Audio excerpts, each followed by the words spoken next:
Hey, with SwissWatchExpo. Today I'm looking at this beautiful Rolex 31mm midsize Oyster Perpetual. This is a really cool watch. I really like when I see dials that I haven't seen before, and this was one that I hadn't seen before, so let's talk about it.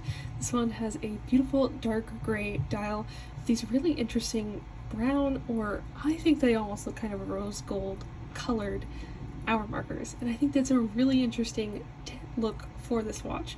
This dark gray dial blends really well with the stainless steel of the watch. I think it's a really cool look. It's very like low key, but then the hour markers really stand out whether they're in white gold or they're in this kind of brownish rose gold color. I think it's a really neat effect, and I think it adds just the littlest hint of color to this watch, which is a really nice touch. I also think the numbers help warm up the rest of the dial. The rest of this watch is pretty standard. It has the smooth bezel and an oyster bracelet, which I always think are great choices for an everyday watch. So if you really want to spice up your kind of everyday watch choice with a little bit of a different dial, this one might be the one you pick. It's a really great choice, and we have a ton of others in stock that are different but similar. So if you are looking for a watch just like this or something else, definitely check out our entire collection at SwissWatchExpo.com.